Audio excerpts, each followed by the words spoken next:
السلام علیکم ورحمۃ اللہ وبرکاتہ۔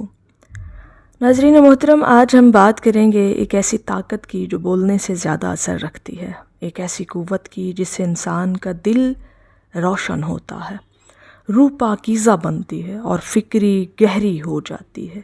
جی ہاں، آج کا موضوع ہے خاموشی کی طاقت، سرکار واصف علی واصف کی تعلیمات کی روشنی میں۔ سرکار واصف علی واصف فرماتے ہیں، بولنا سب کو آتا ہے مگر خاموش رہنا صرف صاحب عقل کو زیبا ہے۔ خاموشی صرف چپ رہنے کا نام نہیں، یہ دراصل ایک روحانی ریاضت ہے، ایک ایسا دروازہ جو انسان کو اپنے باطن تک لے جاتا ہے۔ آج ہم آپ کے ساتھ بیان کریں گے خاموشی کے 10 بڑے فائدے جو انسان اپنی زندگی کے اندر حاصل کر لیتا ہے۔ پہلا فائدہ، خاموشی انسان کو خود سے ملا دیتی ہے۔ واصف علی واصف صاحب فرماتے ہیں، جو اپنے آپ سے بات نہیں کرتا وہ کبھی اللہ سے بات نہیں کر سکتا۔ خاموشی میں انسان خود سے ہم کلام ہوتا ہے اور یہی خود شناسی کی پہلی سیڑھی ہے۔ دوسرا فائدہ، خاموش دل کو صاف کرتی ہے۔ جب زبان رک جاتی ہے تو دل بولنے لگتا ہے۔ زبان سے کم بولنے والا دل سے زیادہ محسوس کرتا ہے۔ خاموشی کا تیسرا فائدہ، خاموشی انسان کو وقار عطا کرتی ہے۔ واصف علی واصف صاحب کہتے ہیں، خاموشی انسان کے اندر رعب پیدا کر دیتی ہے۔ خاموش شخص کا رعب اس کے الفاظ سے نہیں، اس کے سکوت سے ہوتا ہے۔ سکوت انسان کی شخصیت کو گہرائی دیتا ہے۔ نمبر 4، خاموشی برداشت سکھاتی ہے۔ جب انسان جواب نہ دینے کا فن سیکھ لیتا ہے تو وہ اپنی نفسیاتی طاقت کو پہچان لیتا ہے۔ خاموشی غصے کا علاج ہے۔ نمبر 5، خاموشی تعلقات کو بہتر بناتی ہے۔ واصف علی واصف صاحب فرماتے ہیں، جو سننا سیکھ گیا وہ سمجھنا سیکھ گیا۔ خاموشی میں سننے کا سلیقہ پیدا ہوتا ہے اور یہی تعلقات کی بنیاد ہے۔ نمبر 6، خاموشی میں حکمت جنم لیتی ہے۔ جو خاموش رہ کر غور کرتا ہے اس کے اندر دانائی پیدا ہوتی ہے۔ واصف علی واصف صاحب کے نزدیک خاموشی علم کا دروازہ ہے۔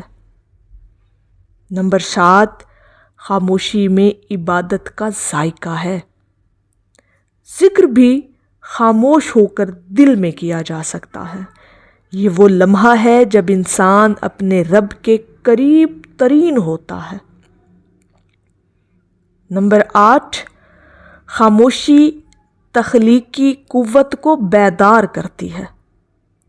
شاعر، مفکر اور صوفی سب اپنی تخلیق کی ابتدا خاموشی سے کرتے ہیں۔ سکوت تخیل کا بیج ہے۔ نمبر 9، خاموشی وقت کا احترام سکھاتی ہے۔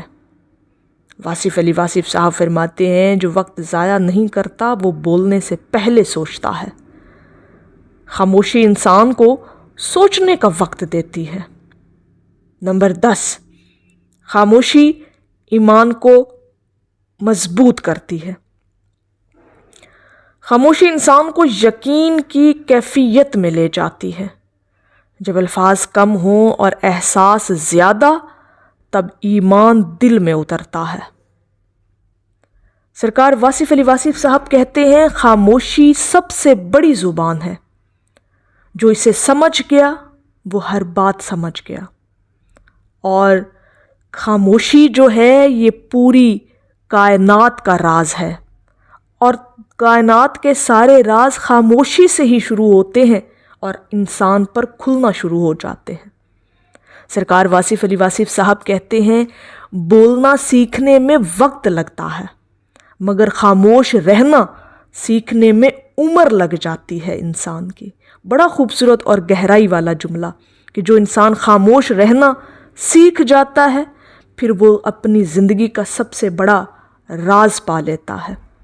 سرکار واصف علی واصف صاحب کہتے ہیں خاموشی میں رب کی صدا ہے، بس دل کو سننے والا ہونا چاہیے، اور یہ جو سننا ہے، یہ جو سماعت ہے، یہ آپ کو تب ملتی ہے جب آپ خاموش رہنا سیکھ جاتے ہیں۔ اور یہ چیزیں اگر آپ بھی چاہتے ہیں کہ آپ کو یہ فائدے خاموشی کے ملے تو آپ کو اپنی زندگی کے اندر کچھ چند چیزوں کا خیال رکھنا ہے۔ اگر آپ اپنی زندگی میں سکون، فہم اور روحانی ترقی چاہتے ہیں تو روز تھوڑا وقت خاموشی میں گزارنا چاہیے۔ جتنا آپ وقت خاموشی میں گزاریں گے اتنا آپ کو سیکھنے کا وقت ملے گا، آپ چیزوں پر غور و فکر کرنے لگ جاتے ہیں۔ آپ جب تدبر کرتے ہیں تو وہ تدبر آپ کا تب ہی پیدا ہوتا ہے، جنم لیتا ہے، جب آپ خاموشی اختیار کرنا سیکھ جاتے ہیں۔ تو چند لمحے آپ کو اپنی مصروفیت میں سے نکال کر اپنے آپ کو دینے ہیں، یعنی خاموشی اختیار کرنی ہے، تنہائی اختیار کرنی ہے، اور اس خاموشی کو سننے کے لیے کوشش کرنی ہے کہ یہ خاموشی ہم سے کیا کہتی ہے۔ تو آپ دیکھیں گے کہ آپ کے اندر کا شور بھی آہستہ آہستہ ختم ہونے لگا ہے، آپ کے اندر کی سوچیں ختم ہونے لگی ہیں۔ تو یہ چیزیں آپ کے اندر تب پیدا ہوں گی جب آپ خاموشی اختیار کریں گے۔ واصف علی واصف صاحب کے مرید کہتے ہیں سرکار جب خاموش ہوتے تھے تو ہم صرف انہیں سنتے نہیں محسوس کرتے تھے۔ تو آئیے آج سے ہم بھی اپنی زندگی میں یہ روشنی پیدا کریں کہ کم بولیں، زیادہ سنیں، اور سب سے بڑھ کر خاموشی سے جئیں۔ خاموشی دراصل اللہ رب العزت کی زبان ہے۔ اگر آپ کو یہ ویڈیو پسند آئی تو لائک، شیئر اور سبسکرائب ضرور کریں تاکہ واصف علی واصف صاحب کی روشنی ہم سب تک پہنچ سکے۔ السلام علیکم ورحمۃ اللہ وبرکاتہ۔